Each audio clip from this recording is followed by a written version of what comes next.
This is Mikey. And I'm Garrison Rifen. This is Cinema Debrief.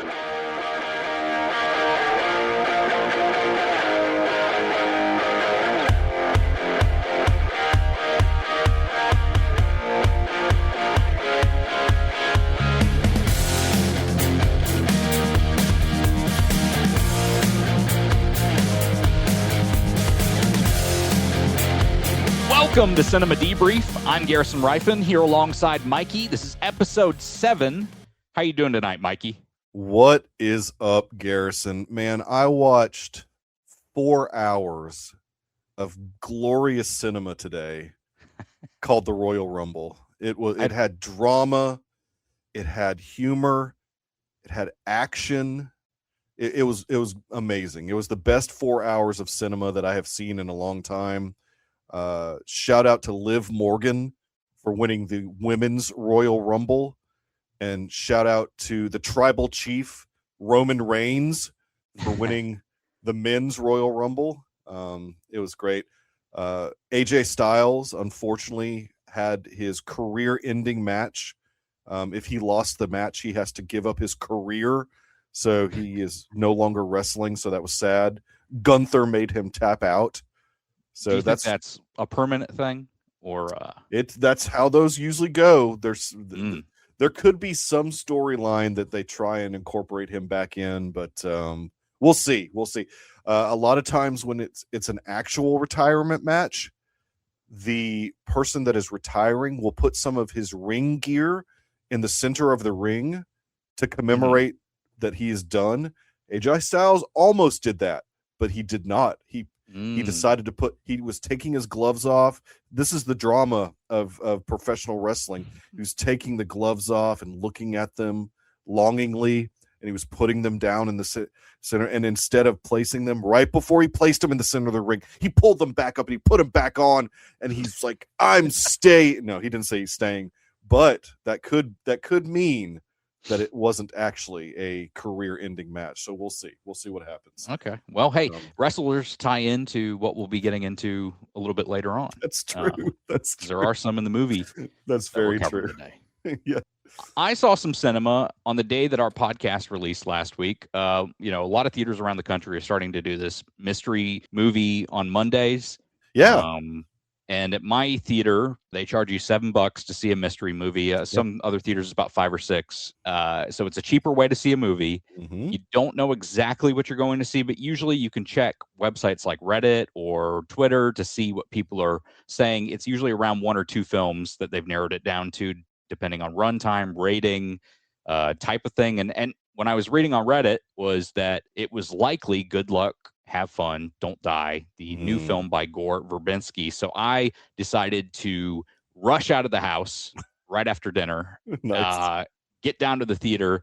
I got there a little bit later than I wanted to. I knew that when I was leaving. Usually there's about a 13 to 15 minute cushion for trailers. I walked into the theater at 7:05. The movie was already going. Oh, wow. Okay. And now, thankfully, I learned that there was a Gore Verbinski introduction to the movie, which I did not see again. Yeah.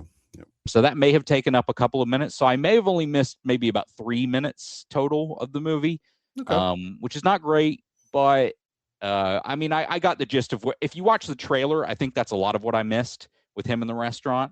Okay. Yeah. But he was still in the restaurant when I got there, and man, that movie is a lot of fun. I have a tough time recommending movies to people, especially one like that, because it's got some really weird stuff in it. Yeah. And it's got some topics and things that it tries to kind of tackle in some ways that I don't know that it really needs to. And I don't know if it does a fantastic job of tackling it in certain ways. But I could kind of look past some of that because I just had so much fun with everything else in the movie. And it doesn't really dwell on some of that stuff after you get past certain storylines. It's kind of like Everything Everywhere All at Once meets Terminator meets time loop movies, but not exactly, because we're really seeing mostly one loop, and he tells the people this is his 147th loop. Yeah. And so we only see him reacting to a bunch of people in ways that he would only know if he had been there hundreds of times, of course. Yeah. And he's telling them that I've got to put together a team to stop AI from becoming sentient, or this one AI from becoming sentient specifically because it enslaves the world in some way, and it becomes a fun team movie with this guy who is very out there. But when you see the end of the movie, right at the end of the movie, a lot of things will start to make sense. There's a lot of setups that make me want to go back and rewatch this movie. So when it comes out in, I think, mid-February. Yeah, you're right.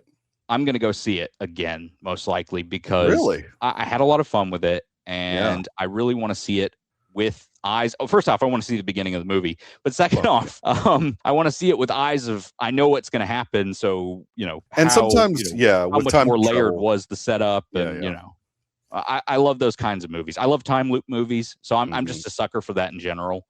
Yeah, mid-February especially is a very busy release schedule. There is a lot of stuff coming out on just like two weekends. It's crazy. Let me give one warning. Just in case anyone ever wants to bring their kids to that movie, I would not recommend it. It is very adult. It's rated R. I mean, I know. They should know. It's very adult. That's interesting. Yeah. Well, besides the film that we are going to be covering later on, I did go see Shelter because of course it's Stathamuary. So I had to go see the monthly. January is, there's always a Jason, at least the last 3 to 4 years, there has been a Jason Statham movie come out in January. What was Wrath of Man? Was May 21? I guess I was thinking it was January 1st. Right. So I mean, 2 years, or I guess 3 years ago now, it was The Beekeeper, and then last year it was The Working Man. Yep. But there was probably one before Beekeeper. I can't remember. It may have been Wrath of Man, but I don't know. I don't know. No, exactly. Wrath of Man was May, so I was trying to piece it together. So this one is directed by Rick Roman Waugh, who has done a lot of stuff with Gerard Butler. He does these action movies, but also this particular shot very well. All these movies look really great. Like Rick Roman Waugh especially has mastered just the ability with whatever camera he is using to film his movies for that just to look good. And that's why I like to go see him on the big screen, just because I know it's going to look good if he's a director. And generally Statham will work with directors that, a lot of times he works with Guy Ritchie, obviously, but this one, he was a bit of a dour character in this one. He was a guy that was isolated on an island in England.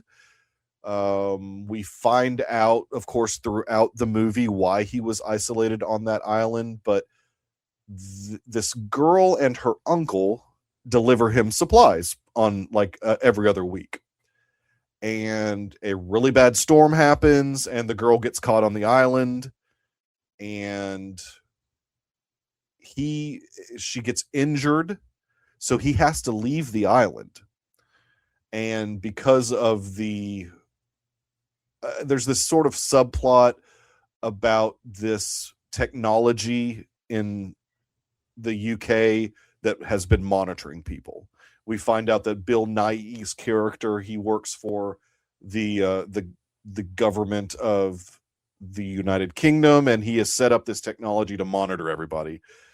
And so Jason Statham's character goes on the island to try and goes on the mainland to try and get supplies, and this thing catches him. Somebody's on their cell phone, so it catches his eyes. And so then all the action starts happening that you see in the trailer, where this military group comes after him, and it just goes on from there. As always, great action sequences. Statham, even though he's obviously getting up in age, I mean, the guy's in his mid-50s now, I think, but he still does some of the best action that I've ever seen. Like, he's just really good at this particular type of martial arts, gunplay, all of it. I mean, it's really great. I wouldn't say it's as good as Beekeeper, but it's still a 3 movie. It's like a 3 out of 5 movie. Beekeeper is the crazy thing about Beekeeper is I may have even underrated it when I watched it the first time. It's actually a good movie. I mean, it's a bit silly. It's kind of a John Wick takeoff in a way. Right. But it's a lot of fun, and I'm glad that there's a sequel coming next year. I'm excited. It'll be in January, I think, of next year. So I'm excited. The one thing about Shelter versus Beekeeper, there's a little bit of humor in Beekeeper because some of the characters, the side characters, are just over the top ridiculous, and so it comes across as a bit funny sometimes. The guy from the Hunger Games, what's his name? The kid that was in Hunger Games with Jennifer Lawrence. PETA. Yeah. His character in Beekeeper's ridiculous, and so it comes across as a bit funny. And there's some like funny lines. Shelter, no humor. What like this is everything is taken very seriously. I think you have to have a little bit of humor sometimes. That's what. Yeah, like I would have seen this being maybe a 3.5 if there had been a little bit of humor, but there was no humor whatsoever. There's a shocking thing that happens that I did not expect to happen towards the beginning of the movie that was really sad and like bummed me out for like half the movie. Like I kept dwelling on this thing that happened earlier in the movie. I don't want to spoil it for you, but it's just shocking because it's not something that you see them do that often in movies. But anyways, Shelter, if you're a Statham fan, definitely go see it on the big screen. If you've exhausted all your other films that you want to see in this particular weekend and you're looking for something to see, definitely go see Shelter. It's worth watching for sure on the big screen. Well, this is going to be my old man yells at cloud moment, I think, a little bit. But there's an Atlantic article that came out yesterday, January 30th, called The Film Students Who Can No Longer Sit Through Films. Right. About university professors who, and they, I think, interviewed like 20 or 21 different professors about their film students and the fact that they are quizzing them or doing finals with them and they're getting answers wrong about what happens in the movies. Now you'd think, look, I get it that like in an English class when you get assigned a fun book, it still feels a little bit like work sometimes. Because you're in I can school. understand sometimes watching a movie for a class can sometimes feel like work, but that was never the case for me. Whenever I got assigned a movie in a class, I was like, this is awesome. I get to watch a movie for class. Yeah. And I would watch the movie because it's a 2-hour movie. Usually it's not that much of time commitment compared to a book. Right. You get a full story. I'm kind of surprised by this. I know that there is a generation of students coming up now with what they're saying or lower attention spans due to social media, but I feel like I feel like attention spans can be brought back pretty easily if they want to. And I don't know how we can help fix that. I feel like that's got to be fixed on their end, and maybe it never does. Maybe we start catering to them with entertainment that's for low attention spans. But it's a sad article. It is a sad state of affairs for sure. I mean, I know that my kids definitely watch a lot of those YouTube shorts. And I think that attributes to some of the shortest attention span. But my older kid, she sort of grew out of that a little bit, and she loves watching like sitcoms. Like she's currently doing a watch through of Friends. And she loves Stranger Things. And so I think that you do grow out of it at some point. I think that there are kids that are out there that don't have attention span issues.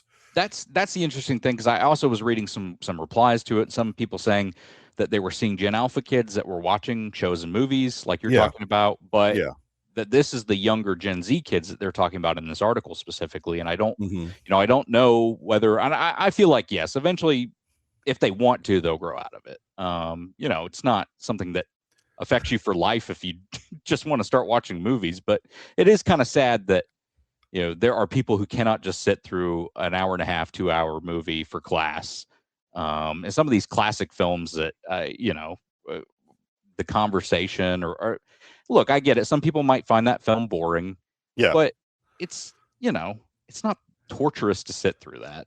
And I wasn't going to mention this because it's kind of funny to me, but one of my daughter's friends listens to our show. Oh, wow. And so she went on our recommendation. She went and saw No Other Choice and like loved it. And so That's like great. made me really happy. Like, wow. You know what?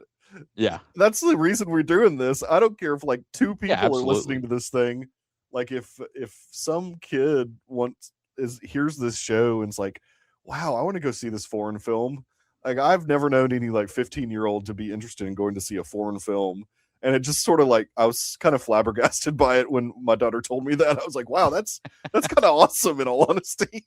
Yeah, that is So, awesome. yeah, I need to see that myself. It's not playing anywhere near me. Yeah, for some reason that because it's actually doing okay at the box office. Didn't it hit crack 10 million? I think it's done decently well for the rollout it's had, especially. Yeah, it hasn't had a good rollout, but I think it did crack 10 million US if I'm not mistaken, or it was like on the road to cracking 10 million US after this weekend maybe. But it's at 8 million right now, so yeah, that would make sense. It'll get there. I think it'll get there, which is pretty good for it's weird to say, but pretty good for a Park Chan-wook movie. I mean, that's weird to say. Like you wouldn't think that, but it is. It's strange. I mean, he's not. I would say that even though he was around first, he's not as big as Bong Joon-ho. I would. Yes. I agree. Old Boy became a hit bigger than in America. It became a hit bigger than Memories of Murder did. Came out the same year. Yeah. Both are great films made by great directors over in South Korea. But yeah. And then Bong wins the best picture over here. I think Bong's films are more accessible, to be honest with you, overall. Yeah, I think overall you're right. Yeah, I mean, he does still have some weird stuff every once in a while, like Okja and stuff like that. But I mean, you're right. For the Mickey most part, 17 is kind of weird too. Yeah, Mickey 17's got some weird stuff in it too. But yeah, for the most part, I think you're right. And this animated film that he's got coming out, I'm sure will have some weird stuff in it. But I mean, because it's animated. All right. Well, you ready for the off-the-shelf pick? Man, I am ready for the off-the-shelf pick. Real quick, I do want to say that I had a hard time finding it. And, really?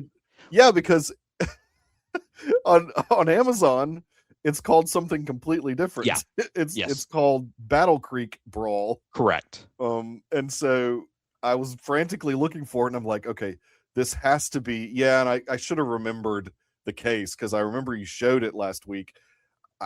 It just didn't register. So I was like, okay, both of these came out in 1980. There's no way that the Big Brawl and Battle Creek Brawl aren't the same thing. So I made sure in my Letterboxd review to make sure people understood that if you're looking for it on Amazon, it's Battle Creek Brawl. Yeah. So Battle Creek Brawl, which is the name, I think, outside of U.S. for the most part. In America, it was called The Big Brawl. Interesting. It's a 1980 film. Directed by Robert Klaus, however you'd say that. Yeah, also written by him. He worked on Enter the Dragon with Bruce Lee. We'll get to that in a little bit. Okay. I want to talk about my relationship with Jackie Chan as a fan. Yes, you have a much bigger relationship with Chan as a fan than I do, but I'm a fan, but not like you. I think a lot of it started when my dad started talking about this movie called Police Story that he watched. And I think he might have shown me the first 15 minutes of that movie. And I was kind of like, whoa, this is really good. It starts out with Jackie in this little shanty town. And then all of a sudden, the bad guys get alerted to Jackie's presence there, basically, and the police's presence there in general. And they start breaking through this shanty town, a sequence which is later borrowed for Bad Boys 2. Mm-hmm. And then Jackie gets down to the bottom of this hill, and the bad guys start escaping on this bus that they hijack, and Jackie runs up another hill and runs down it in a super steep angle to stop in front of the bus, and it's just crazy. He also hangs onto the bus with an umbrella at one point and gets kicked off of that, and there's just all kinds of crazy hijinks that happens in that movie. I found that movie when I started getting into boutique Blu-rays, which are, if you don't know what boutique Blu-rays are, they're Blu-rays made by companies like Criterion, Arrow Video, just distributors who put out specialty versions of either classic or foreign films that are hard to find, that kind of thing. Yeah. There's a British version of it that came out because America didn't have Blu-rays of it. And I decided to pick up the British version because I knew a way to play it on my laptop. Mm-hmm. And I picked it up and watched it after it got delivered here in February of 2019, and I was blown away. I was like, this is an incredible film. Nice. The stunts were crazy. He literally has a stunt at the end that he shows 3 different angles of, and you're like, yeah, you can tell he's proud of that, and I understand why. I'm not going to ruin Police Story. I love it. If you want to hear my thoughts on it, and after you watch it, I would recommend listening to the Good Day for a Movie podcast Police Story episode, where I go on there and talk about that with Jacob, Sage, and Tate. Great people. Jackie Chan himself, the history of this is, I think, really important. So, as a lot of people know, Bruce Lee was a huge deal in Hong Kong and America. And when he died so young, they really wanted to find a replacement for Bruce Lee. You can watch a great documentary about what kind of happened in that vacuum called Enter the Clones of Bruce. And the clones of Bruce are like Bruce Lee and Bruce Liu. There were all kinds of Bruce Lees that came up a all lot of a of sudden. them. Yeah. And so Hong Kong, because they don't have the same copyright laws and all that back then, they just started making a bunch of sequels to his films with fake Bruce Lees. Jackie was one of the guys picked to be a new Bruce Lee. He had worked on Bruce Lee films as a stuntman. He had done a little bit of his own stuff as kind of supporting actors in other films. But Lo Wei had hired him to be the next Bruce Lee. He did, I think, New Fist of Fury for him and a couple other films. Mm-hmm. But Jackie really hated that process because Bruce Lee films are super serious action films. And Jackie Chan loves doing action. He loves doing stunts, but he also likes doing really silly, goofy stunts. And he does. Yes. He really didn't enjoy the process of making the Bruce Lee ripoff films. So he really wanted to get out of that contract. He found a way to start working for Golden Harvest outside of his contract. He made a movie called Snake in the Eagle's Shadow and Drunken Master. And those films kind of helped him blow up. And they've got way more comedy mixed in with the action that he likes to do. A Drunken Master, obviously, his fighting style is a drunk fighting style. Yeah. So there's a lot of fun that you can have doing that kind of thing, and him rolling around and kind of, moving, swaying side to side the whole time. When he had finally broken his contract, basically, with that Lo Wei guy, there were rumors that Lo Wei had connections with the Triad and were sending them after Jackie Chan. So Jackie was told explicitly to go hide in America. Wow. But while he was there, he had Hong Kong connections and friends who had connections and friends at Warner Brothers and some other studios. And so they said, while you're there, let's make some films. Yeah. So the Big Brawl happened because Jackie Chan was hiding from the Triad wanted to try to break out in America. Also, Cannonball Run happened because of that as well. Yeah. He did eventually, after that, go back because he was able to partner with Raymond Chow, guy from Golden Harvest, which is a co-production on this film, right? To start making films with him instead of that Lo Wei guy. This film is not the greatest Jackie Chan film in the world. It is a Warner Brothers and Golden Harvest co-production, so it's an American co-production with Hong Kong. My biggest issue with this film is that it doesn't seem to know how to use Jackie Chan. No. It lets him do the action and comedy a little bit, but everybody else is so serious, 1930s gangster stuff. Yes, Chicago gangsters, yeah. That and the thing that surprised me the most about all that was Jackie's doing a phenomenal job. I mean, he is. I think so too. His stunts, his performance fighting is fantastic. The people he's fighting are not selling his punches and kicks well, and they're not keeping up with his speed. I will say that the action, if we're getting into it a little bit, but the one action sequence that he had at the, I don't know, the outdoor amphitheater where there was a couple of other Asian guys that he was fighting, some of that did look really good to me. Like those guys knew how to.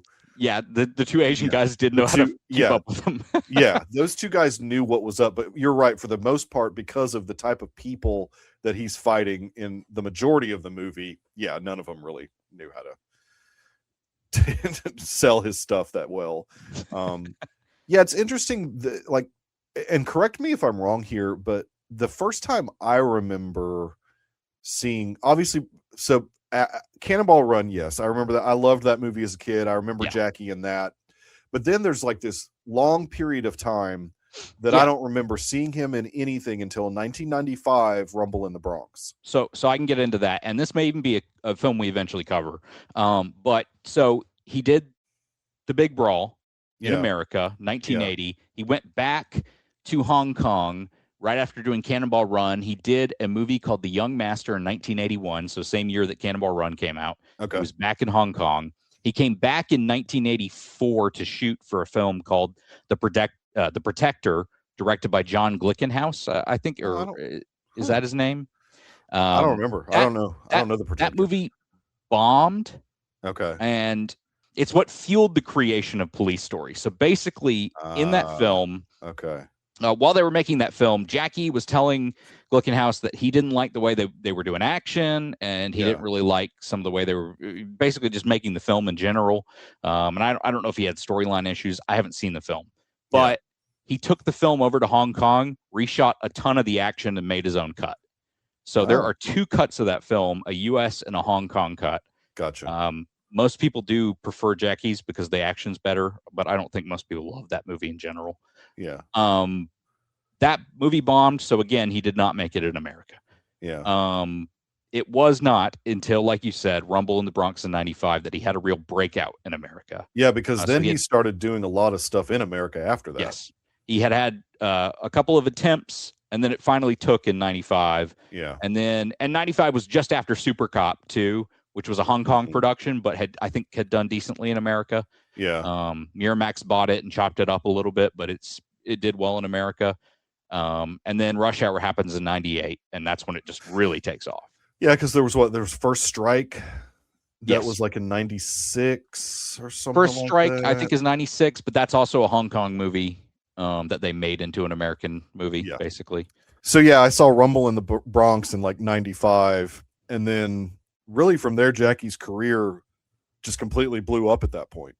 I mean, in Rush Hour, and the rest is history. I mean, you got the Wild Wild Wests of the world, and totally. He did something with Owen Wilson. I'm trying to remember. Yeah, Shanghai Noon and Shanghai Nights. Yes, correct. Yeah, which were I mean, Jackie has been, and he did go away for a while. And he's made a bit of a comeback, like a small one. Where he was in a couple of U.S. releases, but it seems like he's still working mostly overseas. Yeah, he's mostly in China right now, and kind of towing the party line in China too, because I think he wants to continue to work. But unfortunately, it is what it is. It's sad to see, though, if you want to get into just that a little bit, the Hong Kong film industry has really died. Jackie Chan was a huge part of it. You had Wong Kar-wai, who was a director over there that made a lot of films, even made a series in the last few years. But most of the people have gone over to China to start making their movies because China gives bigger budgets, and they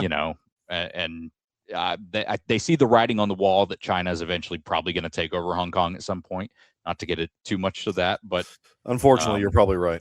But there have been a lot of political battles there with a lot of the politicians in China, in Hong Kong specifically, being pro-Chinese versus anti-Chinese, and the pro-Chinese locking the anti-Chinese out of the chamber room at one point when they were taking a vote. And it's a mess over there. Yeah, it is a mess. It is a hot mess for sure. But this film itself, it's so interesting. It's set in the 1930s. We mentioned that a little bit. It's a gangster-ish film in the 1930s, but also a big fight movie, almost like a Royal Rumble, as we were talking about your wrestling stuff earlier. Yes, exactly. They have a moment where everybody just starts fighting all at once before they create their brackets. Right. And it's a bit chaotic because, they're just taking out multiple people. How do they know there's going to be an even number left for look, for the bracket? Look, you got to suspend belief in most of this movie, in all honesty. But, I mean, let's go back to earlier in the film, though. Yeah. The roller skate scene. Yes. What in the world? That scene is so much fun. My question about that scene. Right. First off, I think it's well done. I think it's well shot. It is. You're right. It was. I like the kind of dramatic stuff they did with it. All those rollerblade suits, to me, they don't look like something out of the 30s. But I don't know. That's just me. Right. That looks very late 70s, early 80s. Yeah. I mean, in fact, it almost, because of the roller skating, it gives that vibe off. That, like, the roller skating really didn't become super popular until like the 70s.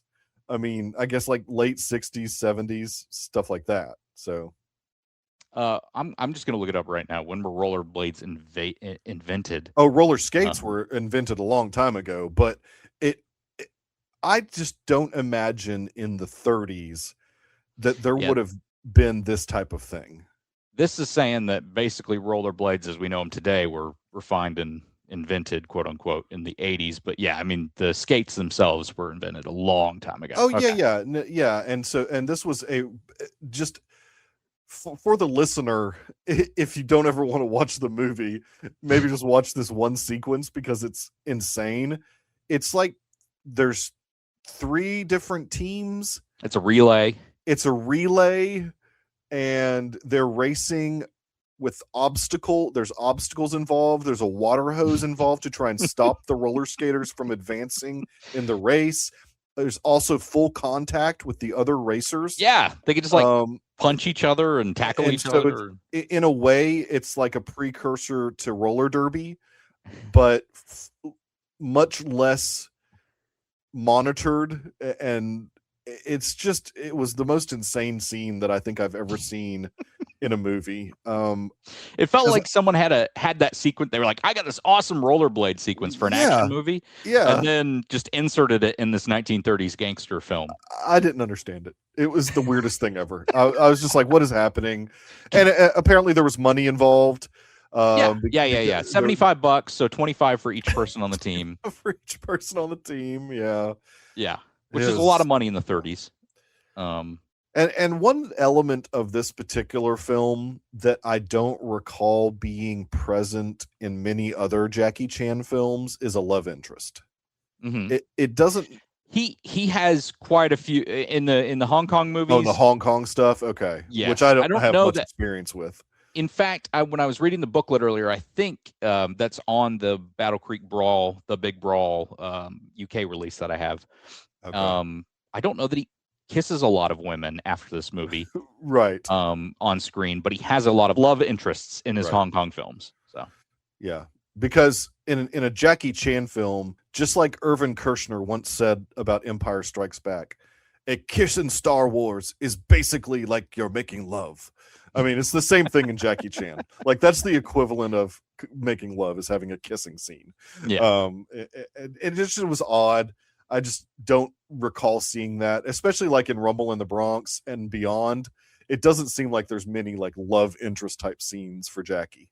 Let's talk about the plot of this film. So I know that you said in your review that you didn't really feel like there was much of one. And I get what you're saying. It doesn't feel like the movie cares about the plot necessarily. Okay, that's fair. That's fair. Yes. So Jackie is a part of this roller skating team. That's the first off. We get introduced to Jackie with this roller skating team. There are I'm even having a tough time recalling some of this, but there are gangsters involved who know about this big brawl that's around. Jackie's a good fighter. The gangsters come to his father's business to intimidate him, obviously to probably extort him for money because they run the neighborhood. And Jackie comes in and beats a bunch of people up and gets on their radar to be a potential fighter in this big brawl that happens in Texas I assume it's an every year thing. The Battle Creek Brawl, if you will. Yes. That these gangsters will bet on and send their kind of guys out to be their fighters. Yeah. And Jackie, again, gets on their radar. They start kind of terrorizing him a little bit with the rollerblade stuff after he beats some of the guys up. Then the kind of catches the boss's attention, who sends Luca Brasi to grab Jackie to fight the 2 other Chinese guys at the stage. And it is Luca Brasi from The Godfather. Yeah. The actor playing a very similar role in this film, and was an actual enforcer for gangsters, by the way, at one point. But here's the part that gets me. So what the gangster does is he kidnaps Jackie's brother's love interest, who he's about to get wed to. Yes. And uses that as basically collateral to say that Jackie should, Jackie fight in this thing, you win it, and she'll come home free. Yeah. And your brother will never know. Yeah. Well, your brother will know at a certain point, because we're going to put this prostitute in as a replacement for his wife that you're going to take to him. The more you explain it, the less like my point is being made. Like the plot in this movie is ridiculous. Well, here's I'm getting to the point that bothers me.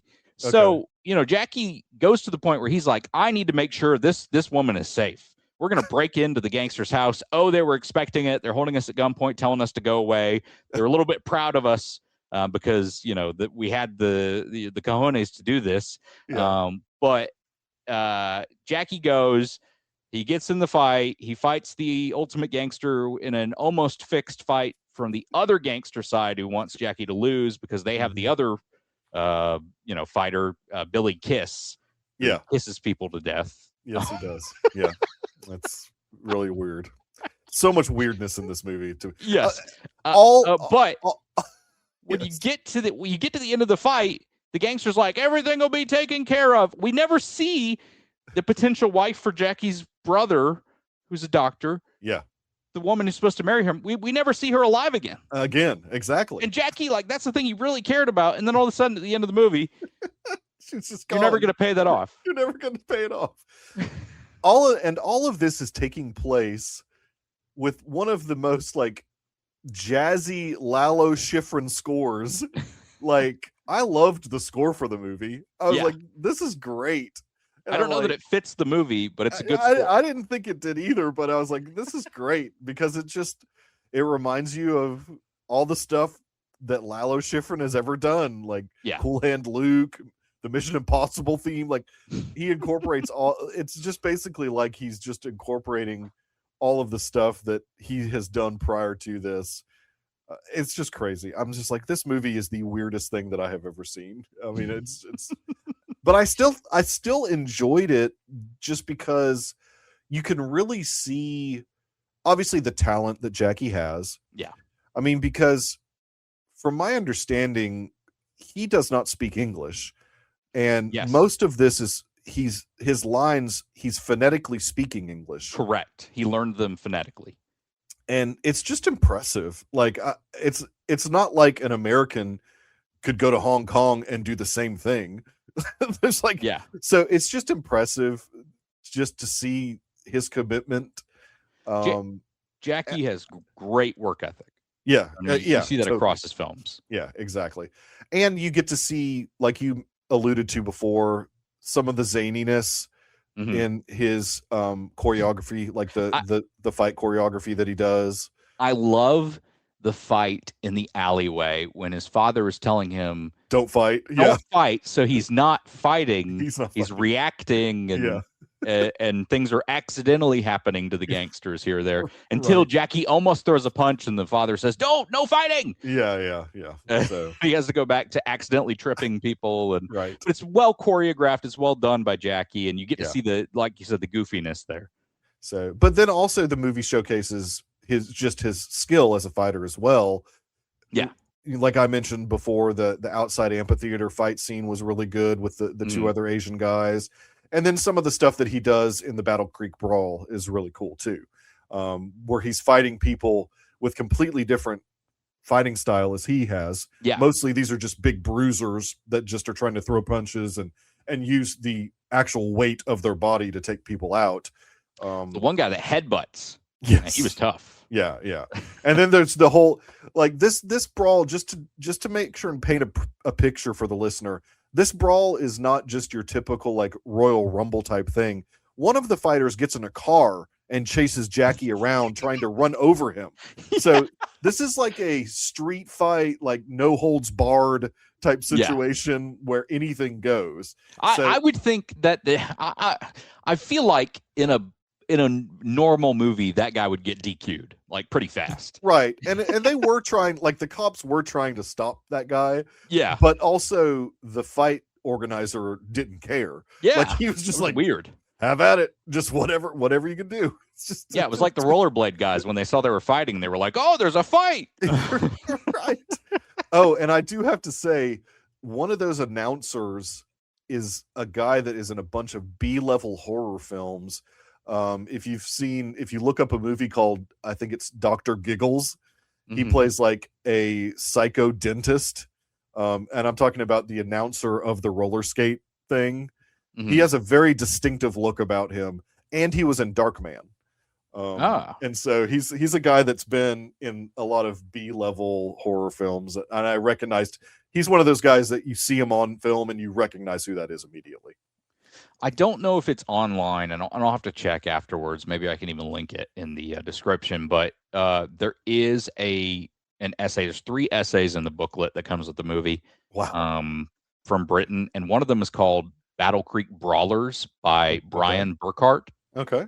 And it goes over, and I cannot tell you from memory exactly everything that happens here, but it goes over every single person in the film that is involved with either wrestling or professional fighting in the movie. And a lot of the people you see fighting are either, small time wrestlers or even, slightly bigger time wrestlers. Yeah, I'll say that because I've been watching wrestling since but mostly WWF and WWE. I really didn't step out too much beyond those, so I didn't personally recognize any of those guys, but I can believe that they were wrestlers. Yeah. Billy Kiss, the guy who plays him, was a wrestler, which is not surprising. Yeah, no, not surprising. He was actually apparently an NFL player for a couple of years, and then went and became like a regional wrestler, they would do back in the day. Oh yeah, the territorial wrestlers. Yeah, yeah. And a lot of the other guys were regional wrestlers of some kind. The guy he fights in the beginning, Billy Kiss fights in the beginning fight where he squeezes the guy. Yeah, he's a fighter and a guy who's worked on a bunch of films apparently, and was a part of the Bruce Lee fight. The Bruce Lee fight that is kind of taken off on in Once Upon a Time in Hollywood. Oh, okay. The That one kind where of, he's sort of showing off his skills or whatever. Okay. Yeah, apparently in real life, that's kind of the fight that's based on, with the one that Cliff Booth and Bruce Lee have in Once Upon a Time. Interesting. I don't know exactly what went down in real life, and I don't know if we ever know. But this guy also, and I'm blanking on his name right now, but he also apparently was on a film with Steven Seagal. And Steven Seagal was on set telling people he couldn't get choked out. And this guy said, okay, you want to bet? And choked out Steven Seagal. Yeah. And he will not comment on confirming everything in the story, but Steven Seagal denies it all. Of course he does. But there are a lot of people who confirm that it did happen on that set. I can imagine.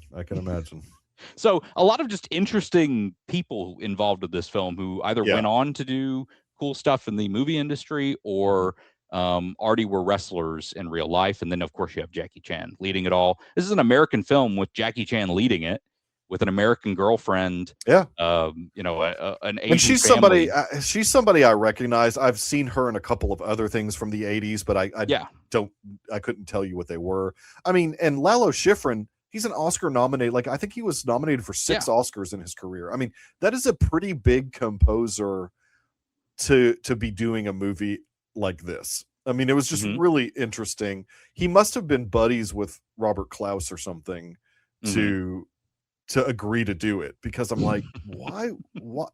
I don't know. Unless the early 80s were a dry period for Lalo or something, but I'm because I mean, most of his stuff, like Cool Hand Luke, obviously was from the 60s. Yeah, and so was Mission Impossible. And Mission Impossible. So maybe he was having a cool period and needed some work or something, but it's just weird.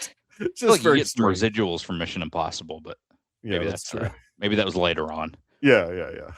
It's so strange. So very strange. Well, unless you've got anything else, I can go into my off the shelf pick. I could talk about Jackie Chan for hours, but I think I'm done with Battle Creek Brawl or the Big Brawl. Yeah. So, I mean, look, I think it's worth watching just as a character study of seeing bits and pieces of what Jackie would later become, which is a huge movie star, really. And it's cool to see his first attempt at a breakout movie. I don't think it's a bad movie. No, I don't think it's not great. Bad. It's not great, but it's not bad. I gave it a 6 out of 10. So, well, as I alluded to last week, this is a movie that a ton of people have seen. I would almost call it a cult favorite, that I just, for some reason, have never seen it. And I don't know why. It's directed by Joel Schumacher, from 1990, starring Kiefer Sutherland, Julia Roberts, and Kevin Bacon, and that is Flatliners. Oh, okay. The original one, not the remake. This is the OG. Unfortunately, it is not on a streaming service, so you will have to rent it. But it should be easily accessible. This is the Arrow Video Blu-ray. Have you seen this before, Garrison? I have not. No. Yeah. So this is the Blu-ray. There has been an upgrade since this one, a 4K upgrade, which I don't have. So I'm honoring the shelf as it lay in order. I think you can rent it for $3.99 if you don't have access to it in some other way. But kind of a well-known movie that I just never watched. And so by watching this, I will be close to have seen every Julia Roberts movie, just about. I'm maybe like 5 short. So, this is one that I've been needing to watch for a really long time.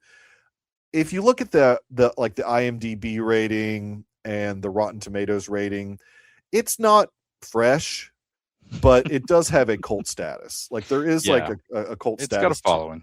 It's got a bit of a following. And this was back in the day where Kiefer was still a draw like above Julia Roberts. So if you look at the billing, at least on the Blu-ray cover, it's got Kiefer's name first, then Julia, and then Kevin Bacon's name. And then there's other people of note in the film as well that you'll recognize. But those are like your 3 main leads. I mean, the whole premise behind it is these people go under, as in like they to flatline, if you will. So it's science fiction. I mean, it's one of those things. So I'm excited about watching it. I've been wanting to watch it forever. I just haven't ever gotten around to it. So Flatliners will be our next off-the-shelf film. I understand that the 2017 one was a remake sequel. So like it's like a new introduction, but it's technically still within the same. So what are they calling that? A requel? Yeah, well, yeah. I guess that's what. Yeah. From Scream 5, I think that's where that's where that terminology came, was requel. Or actually, sorry, that was Scream 2022. Let me be correct. Yes. Yeah, exactly. Yeah. You're right. Well, do you want to get to our focus on Send Help for 2026, directed by Sam Raimi and written by Damian Shannon and Mark Swift? Those are 2 guys who wrote Freddy vs. Jason. Yeah. And then this. I don't really think they have many in between. That's interesting. Danny Elfman does the score. Yes.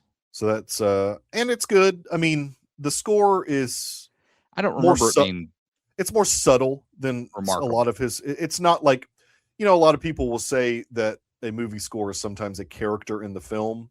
I wouldn't necessarily call Danny Elfman's score for this movie a character in the film, but it has its moments. There's some good, like, Danny Elfisms, I guess, from time to time throughout. Let me give them their credit. So they worked on Freddy vs. Jason. They are the listed writers. It says they worked on Shark Tale. They're not listed as writers on that, but I assume that means they did. The animated film? Yes. Okay. That means they did some maybe punch-up work on it. Okay. They were the writers for the 2009 Friday the 13th, which I've never seen. They did the 2017 Baywatch movie, which is not great. Not great. This is probably their best movie. By far. Yeah. I would think so. This has to be by far their best movie. The fact that their best movie is their one original movie that they're credited as writers on is a good thing to me. I mean, it means, continue to work in that space. I enjoyed this film. I wanted to love it a little bit more than I did. I feel that. Yep. I feel that. The beginning of this movie, I know that there are some people who are like, I can't see Rachel McAdams as that person. And I understand that criticism kind of. It's like, maybe she's a little too beautiful to be playing that character, but maybe. But I thought she did a great job. There's some really great Sam Raimi stuff that happens in the office. So much. Certain close-ups that are very just Raimi-esque. He loves a good close-up. You get to the beach. The plane sequence is very Raimi to me, but you get to the beach, and it feels a lot more static for a little bit. And while we were in that sequence, I was kind of going, at the beginning of all the beach stuff, I was kind of going, did this need to be directed by Sam Raimi? Right. But then some things start happening There's a gore sequence. Yes. And you're like, yes, this definitely needed to be directed by Sam Raimi. And then a dinner sequence where something happens. And, and then the ending of the film, which I think, very Sam Raimi-esque. Oh, yeah. I think all that stuff hit for me. Yeah. Okay, so first question, because I'm mad at myself that I missed it, but did you happen to see the Oldsmobile? I did not. Yeah, where the heck is it? I don't know. It's There's in not the movie. A lot of time for cars, so it's either going to be right at the end or right at the beginning. It must be right at it must be when she's walking on the street for a little bit. She's driving away at one point, and maybe it's a car nearby. Yeah. But and I loved there is a Bruce Campbell portrait in the office. That was which awesome. Means that he's the dad of Dylan O'Brien. Dad. He's the guy who ran the company. It's so awesome. I was like, this is the best thing ever. Because Bruce has been a part of the majority of Sam Raimi films in some way. Ever since they made Evil Dead together as very young men. They were friends. I mean, and so they made Evil Dead together. And so, so it was awesome. I was really, as a person that has seen most of Sam Raimi films, I haven't seen all of them. In fact, I'm looking forward to several months down the road when we finally get to the Scream Factory section of my boutique films. So that's going to be a long time, guys. But there is a Sam Raimi film that I own that I have never seen that is in my Scream Factory. And I'm very excited about watching that finally. I should have seen it and I just never did. But anyways, the fact that Bruce was at least his portrait in this was a kick. I got a huge kick out of that. Huge props to Dylan O'Brien. Yes, he has really had a good sequence of films. Now, I'm saying that not because I've seen all of his stuff that he did in 2025, but from what I understand, the 3 movies he was in, I believe 3 films, were kind of good for different reasons. And so I need to see them. They're all available on various streaming services right now. You tell me you haven't seen Twinless, Mikey? I haven't, but it got great reviews. Yeah, it did. And so it just seems like he had a good year. There was a comedy, sort of a weird like romance comedy torture thing that he was in that I heard was pretty funny. So anyways, he's having a good run. And I think that this movie especially, he was fantastic. Both leads were fantastic. I mean, I think they both Dylan O'Brien and Rachel McAdams, absolutely fantastic in this. This, to me, was old school Sam Raimi. Like, it felt, and I love Multiverse of Madness, but that's within the framework of it being a Marvel film. Sam Raimi can't go all out. He did have a lot of Sam Raimi-isms in that movie, but I really think that Send Help is old school. Like, it has old school Sam Raimi vibes. I'll put it this way. I think Multiverse of Madness has more Raimi-isms in terms of camera work and stuff, because Michael Waldron, the writer, really pushed him to do that. He wanted to do a studio job, and Waldron was like, no, let's do Raimi stuff. And I love that film for that.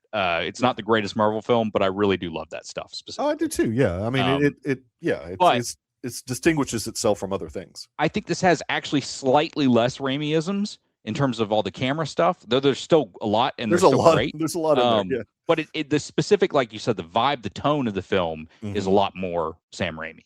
It's a nasty, mean-spirited movie. Yes. That you're honestly at times kind of confused on who to root for. Yeah, no, there's certainly moments where you don't want to. There's moments where you want to root for both characters. There's moments where you don't want to root for either one of them. Yeah. I mean, yeah, exactly. And in the end, I don't know. Like, I don't know that either character really deserves to be a person that you would root for. No. No, by the end of it, it's look, again, it's a nasty, mean ending. You don't feel bad for what happens at the end. Yeah. But at the same time, you don't feel good for what also happens at the end. I mean, but it's not a bad ending in terms of being like a bad movie or anything. I liked the ending. No, I love. Yeah, I thought it was a great, and it's I guess if I had been paying more attention it's not that big of a twist ending, but there are some unique things at the end. I figured that something was happening when she said, "Don't," that thing that she says to him. I'll try to keep spoilers out of this specifically. Yeah, Since I it mean, just because came out. I think we should give the listener a chance to go see it, because I mean, Yeah. it'll be in theaters for a few weeks. I mean, it's worth watching on the big screen, I think, especially if you're a Sam Raimi fan. Yep. Because I think a lot of people had forgotten what he's capable of as a director, because he had done Marvel stuff, and more people I think now equate him with his Spider-Man films Mhm. and Multiverse of Madness than Evil Dead. And I think that this certainly has more elements of Evil Dead. I mean, there's good gross out stuff, there's good like horrific stuff, there's some good jump scares, but also there's a devious humor about it as well. And that's a distinct thing that Sam Raimi does so well, like a lot better than a lot of directors that, I mean, there's certain directors now that I think probably would say that they are huge fans of Sam Raimi, like a Chris Landon. He just has this way of doing really gross scenes in a really funny way. Yeah, exactly. Yeah. Like and I don't know that anybody else, even though they're inspired by him, I don't know that anybody else really captures the way he does it. Yeah, I think like the Radio Silence, and I was going to say Radio Silence, I think those guys have a way of doing humorous, horrific scenes like Chris Landon. And like, so I think that there's a lot of directors now that are probably grew up with Sam Raimi and are in a way, honoring him by some of the stuff that they're making, like incorporating humor into because that's really my favorite type of horror film. Is like a more humorous horror film. I appreciate stuff like Hereditary and stuff like that because they're very well made, but I wouldn't say that that's like my favorite type of horror film. Like this is more my wheelhouse, where there's funny mixed in with the horror. This feels like a psychological thriller that's got some horror comedy elements, really. Exactly. Yeah. In fact, the most horrific sequence to me, and I'm not talking about, some of the funny stuff that we've already talked about, but the most horrific sequence to me is a sequence where she sees something coming out of the water. Yes. And it dissipates, and then something else happens behind her. And in that split second, I almost thought, are we in a completely different type of movie? Right. And then it kind of shifts back, but I great jump scare there. Oh yeah. And that's your Sam Raimi moment there. Yeah. But there's not a ton of that horror necessarily there. No, it's more thriller to me. Mm-hmm. For the most part. I'd agree. Yeah. I mean, the fight sequence in the jungle, horrific things are happening, but it's not like, it's not a horror film though. Oh man, well, the fight sequence of the jungle gets pretty close with something being squeezed there. Yes.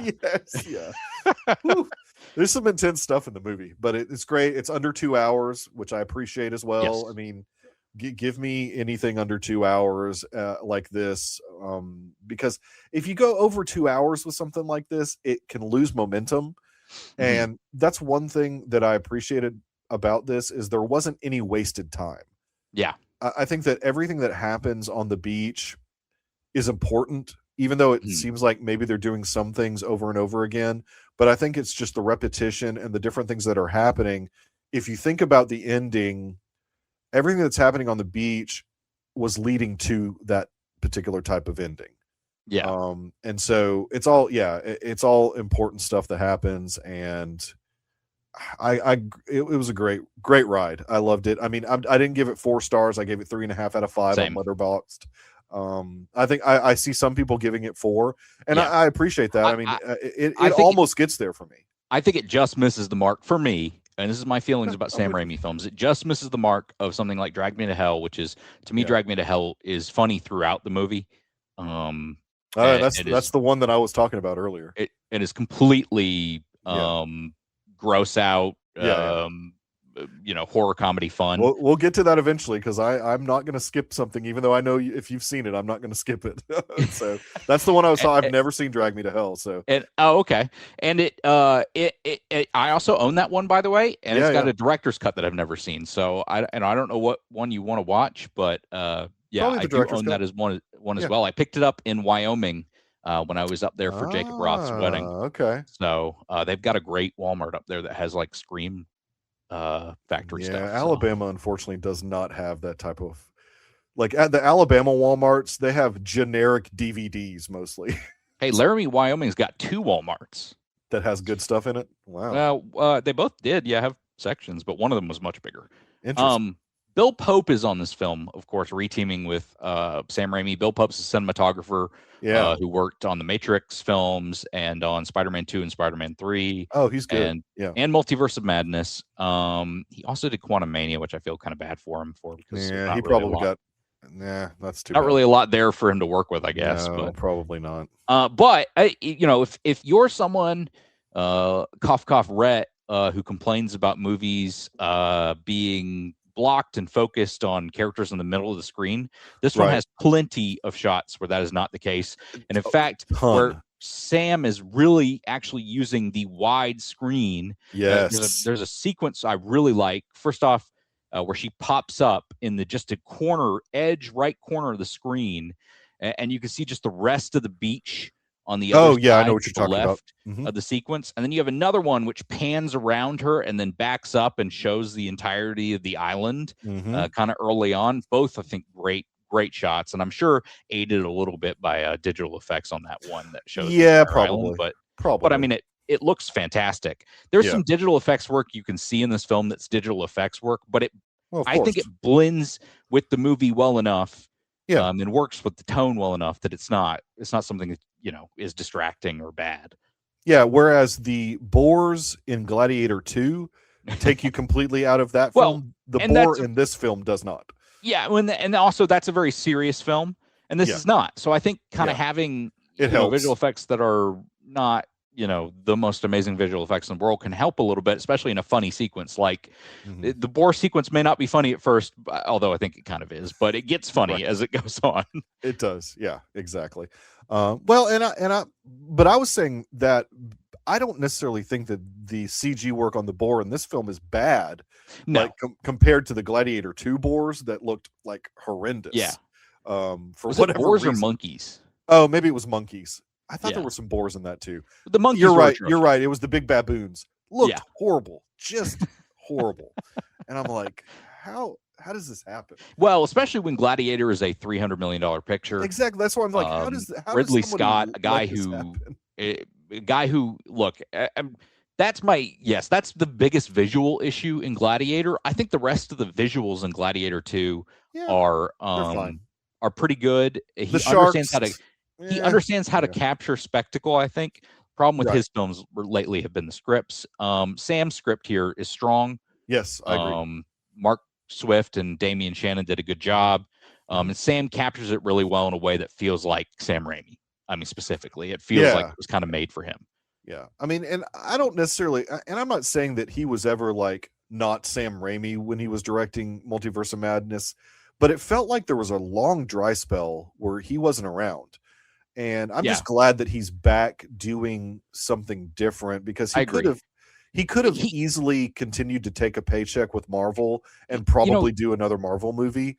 And he may still. I mean, we still may see him do some other Marvel movie at some point. I don't know if you saw his comments during his press tour, but he said, they asked him what he thinks the biggest issue with modern superhero filmmaking is today, and he said that they're not asking me to do more of them. So he's clearly game to do more of it. Yeah. I mean, if there ever is the Spider-Man 4 with Toby, maybe we'll get that at some point. He addressed that on the press tour. Of course, people asked him. Of course, they ask him every time. The quote I saw the most basically was, I don't know that it makes a lot of sense to do a Spider-Man 4 when you've got a Spider-Man 4 coming out soon. So and he's up in age. I mean, he's in his 60s. I don't think he's 70 yet. He has always wanted to do. I don't know what age he is. He's in his 60s. Okay. I can't imagine he's in his 70s.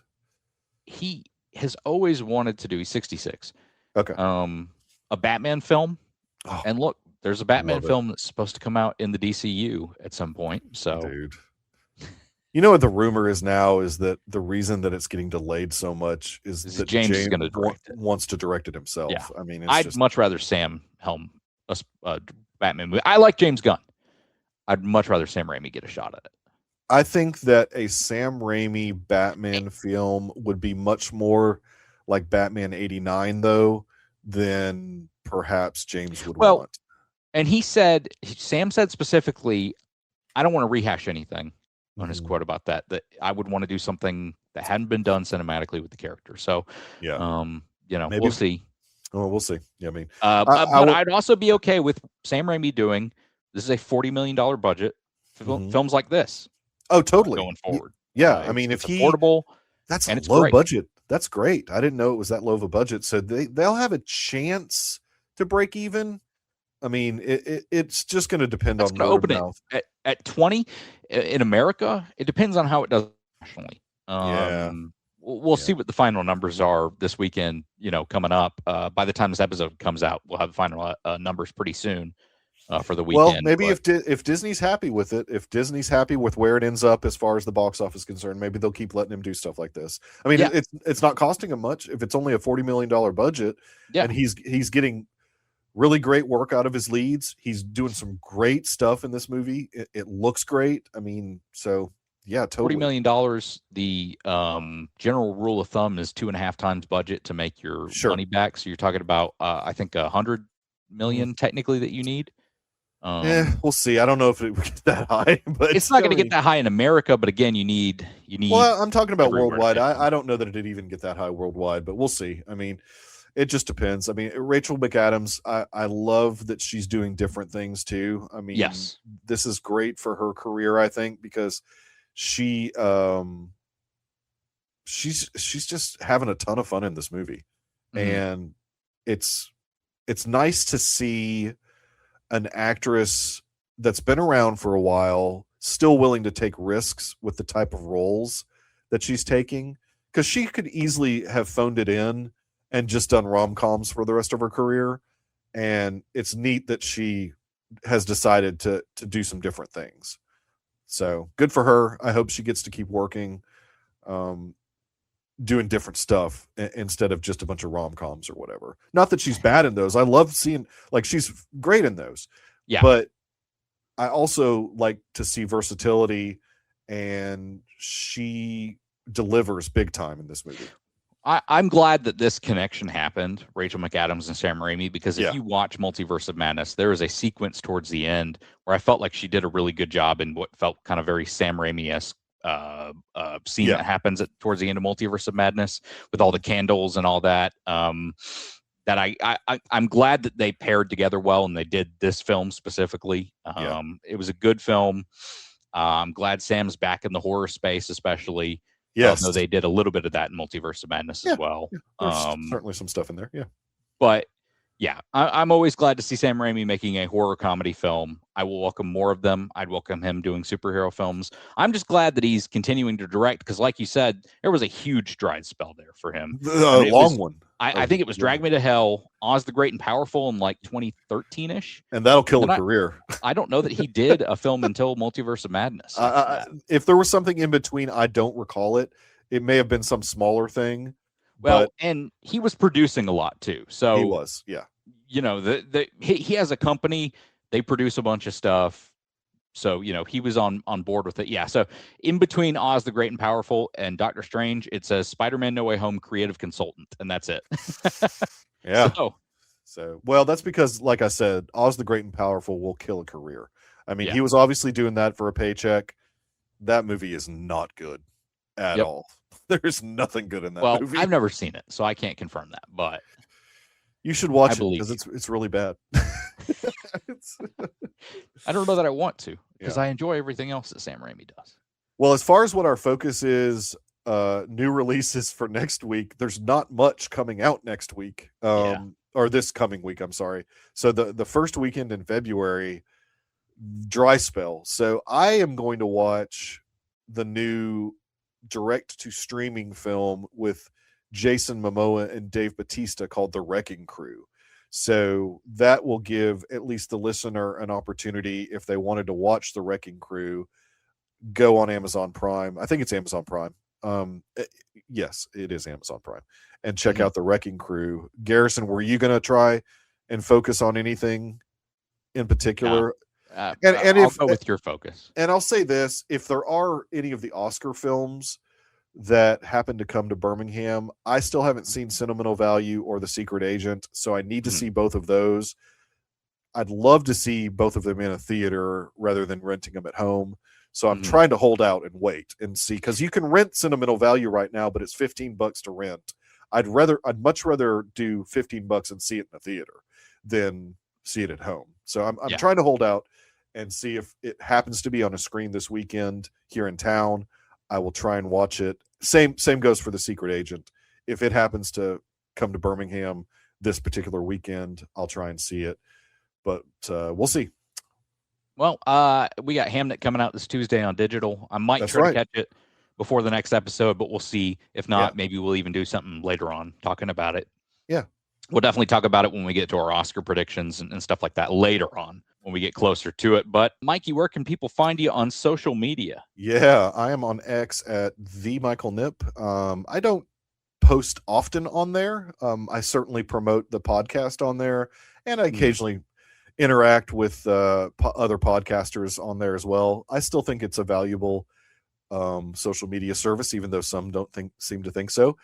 But most of my movie takes will be on Letterboxd, and just look me up at Michael Nip, all one word on there, I believe is how you would look me up. So you can find me on Twitter at GRyfun3, GRYFUN3, on Letterboxd at GRyfun. You can find us, the podcast Cinema Debrief, on Twitter and Instagram. We're on other platforms too, but I don't post as much on other ones currently. I need to get like a system going where it posts on all of them at once or something, because right now I'm just going between the different ones and posting when I can. You can email us at cinemadebriefpod@gmail.com, and we'll see you next week for The Flatliners and The Wrecking Crew.